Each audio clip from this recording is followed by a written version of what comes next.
Okay, so magto-throwback tayo. Tingnan nyo yung aking mukha. Ayan, itong mukha ko na to, nasa mid-20 pa ako nito. Tapos, ito yung aking elementary na photo. Imagine nyo itong kapatid ko, hindi ko siya kapatid, pero Chinese din to.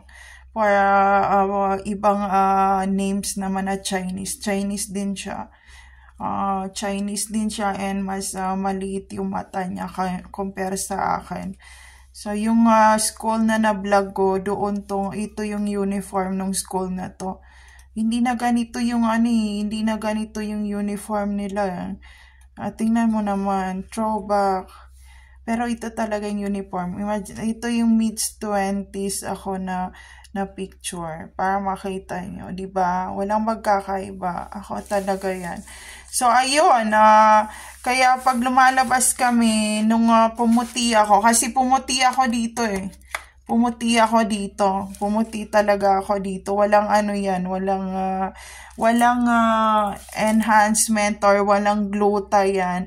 Tuwing lumalabas kami, sabi, anong lahi ni mami? Minsan ini-English nila ako kasi alanganin yung yung ilong alanganin yung ilong, parang napango siya, ayan.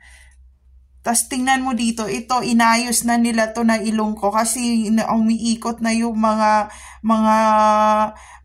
talaga yung mga Marines at saka mga Chinese community nito Iniikutan na kami doon para ibalik na ng China. And tingnan mo naman yung itsura talaga, 'di ba? 'Di ba? Talaga, Chinese talaga, pati yung sobrang payat ko, akong pinakapayat sa klase. And imaginein mo naman yan, Chinese din to, ito. Chinese din siya, ayan. Yun nga lang, sabi ko, ba't kami pina-adapt ng family? Pero ang alam ko dyan, ang nangyari yan, itong mami nito and daddy diplomat to.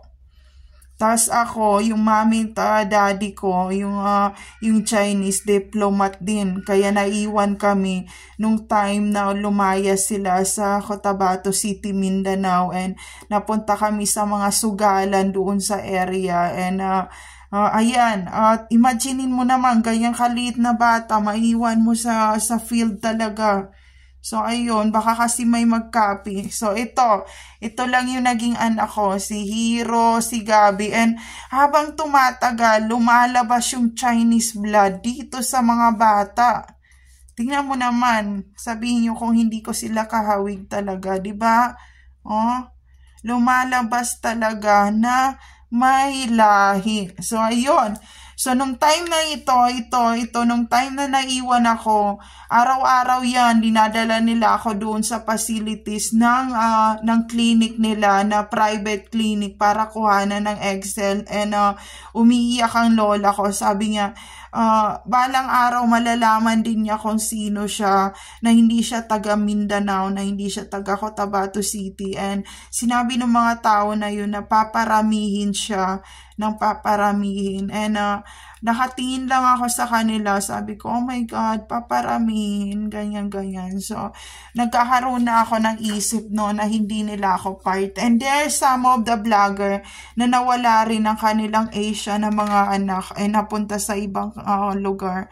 So, ayun, shout out sa mga magulang ko na diplomat na nakidnap sila sa Basilan, Zamboanga, Basilan, dahil pinababa sila ng helicopter. And dahil may mga pera sila, nag-withdraw rin sila ng pera makabalik ng China. So, ayun, Nihai. Pero sa Hong Kong, China talaga kami nagstay. So, imagine mo naman sa pa lang, Chinese na yung balat. And hindi ako nagugluta dyan. Talagang nagbo-blooming talaga. Kahit mga kaklase ko, sabi, hindi siya taga rito. Sobrang puti niya. Kahit maligo siya sa ilog, maputi pa rin siya. And pag pumunta ako ng city, sabi ng mga tao doon, hindi siya part nung doon sa ilog. Kasi mga nandun yung mayayaman, sabi ko, ayun, naiwan ako doon sa part na yun. So, ayan, Kaya dito, pag lumalabas kami ng asawa ko, sinasabi na, anong lahi ni mami, ganyan-ganyan. So, ayun, parang yun. Tingnan nyo naman, di ba? Kasi kahit anong dilat ko, yung mata ko talaga, hindi maano. Yan ang pinaka maano niya na dilat ng mata, hindi pinagawa yan. Lumalabas talaga na Chinese yung mata kahit anong gawin. Lalo na pag tumawa ko, wala nang naiiwan na eyeball sa mata. And walang LASIK dyan, natural yan. It means nandyan lang ang mga kamag-anakan ko siguro. And nung pumunta ako ng Hong Kong, sabi ko marami akong kamukha dito. And sinabi naman ng asawa ko, ang dami mong kamukha pero mas maputi sila sa'yo.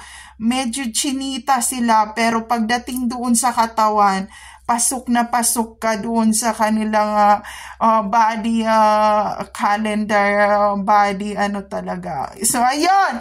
Tapos itong picture na to, ito yung kinukuha rin ako na mag-model dito sa school na to. And nagkaroon ng mas mayaman yung nag-model, mas may pera sila. And wala kaming pera. And sinabi ng lola ko, leave it na. So, ito rin yung mga time na sinasama ako sa mga festival sa city talaga na picture. So, ayan. Needs 90s pala to. Pero hindi talaga. Bumalik na ako ng elementary nung time na yan. Kasi hindi nila malukit yung information about sa akin. And ang nagsabi lang na hindi ako part na yun. Yung kamag-anak nila na namatay na.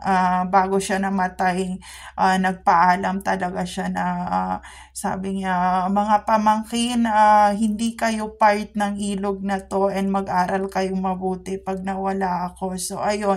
Isa siyang cargador sa city and also lasinggero siya and wala siyang pinag-aralan.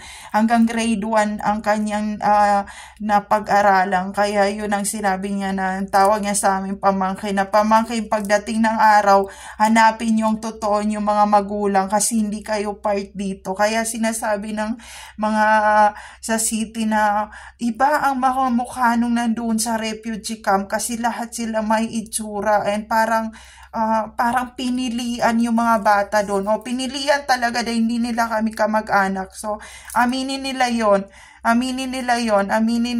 Kaya, iba ang aking mukha sa kanila. So, Chinese din to. Itong, hindi ko siya kapatid, pero naging kapatid ko na siya.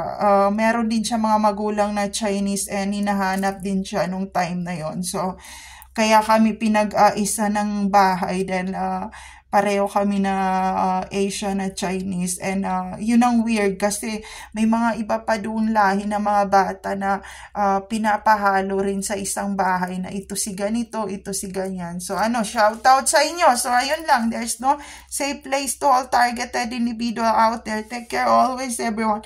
Thank you sa mga magulang ko kasi hindi naman masyadong pangit yung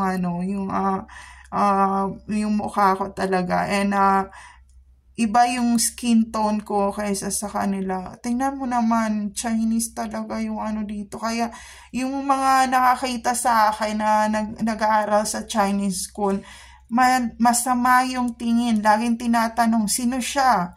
Bakit siya sa ilog nakatira? Hindi nila kamukha. So, ayun. Mahaba rin leeg ko dyan. Mahaba rin leeg ko dito. So, yun lang. Gusto ko lang i-share, friends.